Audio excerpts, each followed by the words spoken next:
Hello everyone, कैसे हो आप सभी लोग। मैं हूं सुमित ठाकुर, आपका इंग्लिश एजुकेटर, और एक बार फिर स्वागत है आप लोगों का मेरे YouTube channel Sumit Thakur English पे।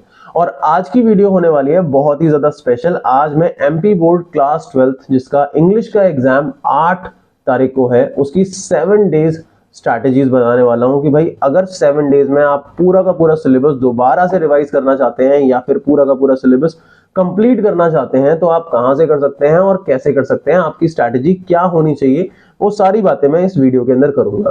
तो मेक श्योर आप इस वीडियो को शुरू से लेके एंड तक जरूर देखें, और अगर पूरा का पूरा कोर्स कंप्लीट करना चाहते हैं तो मेरे चैनल को अभी के अभी सब्सक्राइब कर लें और बेल आइकन को हिट कर दें आने वाली वीडियोस के नोटिफिकेशंस के लिए। तो दोस्तों, सबसे पहली चीज हमें कुछ बातें समझनी पड़ेंगी। हमें यह समझना पड़ेगा कि एमपी बोर्ड का आपका सिलेबस है क्या जो आपको प्रिपेयर करना है। दूसरा, सिलेबस जान लिया, आपको वेटेज भी पता होना चाहिए कि भाई किस चीज से कितना पोर्शन आने वाला है, कितने मार्क्स का आने वाला है।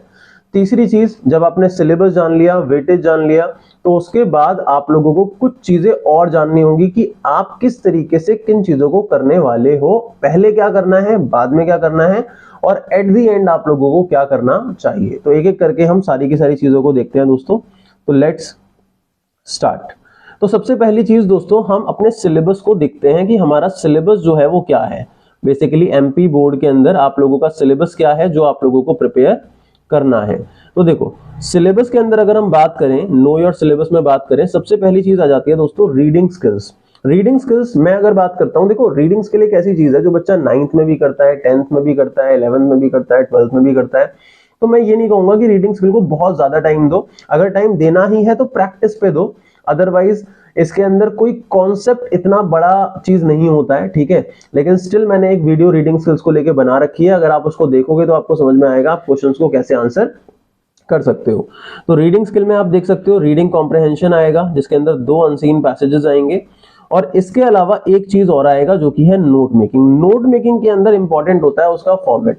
आपको फॉर्मेट समझ में आना चाहिए कि भाई किस तरीके से मुझे नोट मेकिंग करना है, कैसे मुझे हेडिंग डालनी है, कैसे मुझे सब हेडिंग डालनी है, कैसे मुझे सब पॉइंट्स डालने हैं, कैसे मुझे एब्रीविएशन शॉर्ट फॉर्म्स लिखनी है नोट्स बनाते हुए। तो ये सारी चीजें पता होनी चाहिए। तो मेक श्योर आप नोट मेकिंग की जो वीडियो है वो जरूर देखें। ये सारा कंटेंट मैं प्रोवाइड करूंगा मेरे डिस्क्रिप्शन बॉक्स में वीडियो के, आप लोगों को ये सारा कंटेंट मिल जाएगा। तो don't worry, you will be able to complete your entire syllabus with the help of my channel individually. आपको कहीं और जाने की जरूरत नहीं पड़ेगी, ठीक है। तो अब आ जाते हैं दोस्तों हम अपने अगले पार्ट पे। तो हमारा अगला पार्ट जो है वो है writing skills.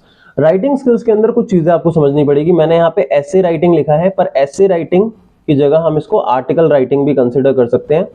Article writing basically क्या होता है? Article writing is basically a composition of ideas, जहां पे आप किसी भी टॉपिक को लेके अपने आइडियाज को एक शेप देते हो। तो इसके कुछ फॉर्मेट्स हैं, अगर आप उन फॉर्मेट्स को लर्न कर लेते हो तो आप बहुत इजीली आर्टिकल लिख सकते हो। मैंने कुछ कॉमन लाइंस बता रखी हैं कि भाई अगर किसी प्रॉब्लम के ऊपर आर्टिकल आएगा तो ये लाइंस लर्न कर लो, आसानी से आपका आर्टिकल आप लिख सकते हो। अगर किसी चीज के महत्व पे निबंध आता है, आर्टिकल आता है, तो आप ये लाइंस लर्न कर लो, आप निबंध लिख सकते हो किसी भी चीज के इंपॉर्टेंस मतलब महत्व के ऊपर। तो अगर कोई बच्चा ऐसा है जिसको खुद से ना बनाना नहीं आता, he doesn't know how to frame sentences, तो आपको वहां हेल्प होने वाली है, डोंट वरी अबाउट दैट, ठीक है। अगली चीज पे दोस्तों आ जाते हैं, दैट इज नोटिस। तो नोटिस का भी फॉर्मेट मैंने बता रखा है। एडवर्टीजमेंट की बात करें तो एडवर्टीजमेंट के अंदर हमारे प्रॉपर्टी बेस्ड एडवर्टीजमेंट्स आ जाते हैं, या फिर इसके अंदर हमारे जॉब बेस्ड एडवर्टीजमेंट आ जाते हैं। तो ये मैंने सारे के सारे करा रखे हैं, इसमें बस कुछ नहीं करना, फॉर्मेट्स लर्न करने हैं, आसानी से चीजें हो जाएंगी। पोस्टर मेकिंग भी मैंने करा रखा है। पोस्टर मेकिंग में भी 2 तरीके के पोस्टर्स होते हैं, एक आपका अवेयरनेस पोस्टर होता है और दूसरा आपका इंफॉर्मेशन पोस्टर होता है। तो ये दोनों के दोनों मैंने करा रखे हैं अपने चैनल पे। ग्रामर की बात करें तो गैप फिलिंग बेस्ड क्वेश्चंस आ जाते हैं, tenses, prepositions, verbs, conjunctions, articles, models, determiners. देखो ये ना एक बहुत ही ब्रॉड टॉपिक होता है ग्रामर। मैं ये नहीं कहूंगा कि ग्रामर आप बहुत ज्यादा फोकस करो, क्योंकि ये प्रैक्टिस पे डिपेंड करता है, थोरो नॉलेज पे डिपेंड करता है। अगर आप लोगों को चीजों की अच्छे से नॉलेज नहीं है तो हाँ, कुछ क्वेश्चंस आप ठीक कर लोगे, कुछ नहीं करोगे। तो यहाँ कुछ ट्रिक्स होंगी जो मैं आप लोगों को समझा दूंगा, तो डोंट वरी अबाउट दैट, आप लोगों की हेल्प हो जाएगी। टेक्स्ट बुक की बात करें तो मेनली आपकी 2 किताबें हैं, जिनमें से एक किताब का नाम है फ्लैमिंगो और दूसरी किताब का नाम है विस्टास। तो ये 2 किताबें आप लोगों की हैं जिसके अंदर चैप्टर्स आने वाले हैं। इसमें कुछ चैप्टर्स जो हैं वो डिलीटेड हैं, तो कौन से चैप्टर आने वाले हैं वो भी मैं आप लोगों को बता दूंगा। सो डोंट वरी, आपको सिर्फ उन्हीं चैप्टर्स को कंप्लीट करना है। और फ्लैमिंगो के अंदर भी आप देखोगे तो वेटेज जो है वो फ्लैमिंगो का सबसे ज्यादा है, जो वेटेज है वो फ्लैमिंगो का सबसे ज्यादा है, तो आप लोगों को फ्लैमिंगो पे सबसे ज्यादा फोकस करना होगा, ठीक है। अब इससे आगे अगली चीज पे आ जाते हैं दोस्तों। अगली जो हमारी चीज है वो आ जाती है वेटेज के ऊपर। क्या आ जाती है? वेटेज के ऊपर आ जाती है। तो आपके सामने वेटेज आप देख सकते हो। रीडिंग स्किल्स कितने मार्क्स का है? 14 मार्क्स। राइटिंग स्किल्स कितने मार्क्स का है? 12 मार्क्स। ग्रामर कितने मार्क्स का है? 10 मार्क्स। तो 14, 12, 26 प्लस 10 कितने हो गए? 36 मार्क्स हो गए, ठीक है। अब 36 के अलावा जो 44 मार्क्स बचे, जो आप लोगों के 36 के अलावा 44 मार्क्स बचे, वो सारे के सारे 44 मार्क्स आप लोगों के आ जाते हैं यहाँ पे लिटरेचर से। आप देख सकते हो 44 मार्क्स, ठीक है। 5, 10, 15, 15, 6, 21, 4, 25, 6, 31, 31, 3, 34, 34, 3, 37 और 37 के बाद ये 3, 37, 3 कितने हो गए आपके? 40 और 4, 44। इट मींस 44 मार्क्स की आप लोगों की ये लिटरेचर है। तो सबसे ज्यादा पोर्शन दोस्तों आप लोगों का जो है वो फ्लैमिंगो का है। तो आप लोगों को फ्लैमिंगो पे सबसे ज्यादा फोकस करना है और फ्लैमिंगो में ही सबसे ज्यादा चैप्टर्स है, क्योंकि फ्लैमिंगो कंसिस्ट फॉर्म्स 2, ठीक है। अब इसके अंदर देखा जाए तो देखो, अगर हम बात करते हैं वेटेज की, तो इसके अंदर देखो प्रोज दे रखा है फ्लैमिंगो का। तो अगर मैं फ्लैमिंगो को साइड में लिखता हूं, आप देखो ध्यान से, फ्लैमिंगो में देखो एक प्रोज आ गया 5 मार्क्स का, फिर एक्सट्रैक्ट फ्रॉम पोएट्री आ गया फ्लैमिंगो से, और एक्सट्रैक्ट फ्रॉम सप्लीमेंट्री रीडर आ गया विस्टास से। तो ये मान लेते हैं, अगर हमारा ये, वैसे विस्टास वाला कम मार्क्स का होता है, फ्लैमिंगो वाला ज्यादा मार्क्स का होता है। अगर हम 4 मार्क्स का फ्लैमिंगो से लेते हैं। अब शॉर्ट आंसर टाइप क्वेश्चन देखो फ्लैमिंगो से कितने मार्क्स के आ रहे हैं? 10। कितने मार्क्स के आ रहे हैं? 10 मार्क्स के आ रहे हैं। फिर इसके बाद शॉर्ट पोइट्री से कितने मार्क्स के आ रहे हैं? देखो 6 मार्क्स के आ रहे हैं, जो कि फ्लैमिंगो से ही होने वाली है। फिर इसके बाद फ्लैमिंगो से आप लोगों के लॉन्ग आंसर टाइप क्वेश्चन की बात करें तो एक 6 मार्क का क्वेश्चन आने वाला है, और एक पोइट्री से भी लॉन्ग आंसर टाइप क्वेश्चन आने वाला है, जो कि 3 मार्क्स का आने वाला है। अब अगर आप टोटल देखते हो, टोटल देखो 5, 4, 9, 9, 10, क्या नाम है, 19, 19, 6, 25, 25, 6, 31, 3, 34। आप देखो 44 मार्क्स में से 34 मार्क्स की आप लोगों की क्या है? फ्लैमिंगो। Can you imagine? और मान लो अगर ये एक्सट्रैक्ट एक फ्लैमिंगो से आ भी जाता है 3 मार्क्स का, तो भी 33 मार्क्स की आपकी फ्लैमिंगो है। तो कितना ज्यादा वेटेज फ्लैमिंगो का है। इसका मतलब अगर आपको एग्जाम में अच्छा स्कोर करना है तो you need to prepare Flamingo, you have to go through Flamingo completely. मैं तो कहूंगा एनसीईआरटी लाइन बाय लाइन पढ़ो। मेरे चैनल पे NCERT line by line explanation भी अवेलेबल है। सारी चीजों का लिंक मैं डिस्क्रिप्शन में डाल दूंगा, ठीक है। तो अब हम बढ़ते हैं अपनी अगली चीज पे, जो कि है स्ट्रैटेजी, की भाई आप किस तरीके से अपने सिलेबस को कंप्लीट करने वाले हो। देखो सबसे पहली चीज मुझे लगता है डे 1 में आपको शुरुआत करनी चाहिए राइटिंग स्किल्स से। तो आपका एग्जाम 8 तारीख को है, हम मान के चलते हैं, अगर आप ये वीडियो 1 तारीख को भी देख रहे हो तो आज 1 तारीख को आप राइटिंग स्किल कर सकते हो। तो राइटिंग स्किल में आपका क्या क्या है? देखो राइटिंग स्किल में आपका आर्टिकल है, आर्टिकल के अलावा नोटिस है, और क्या है? एडवर्टीजमेंट है, और क्या है? पोस्टर है।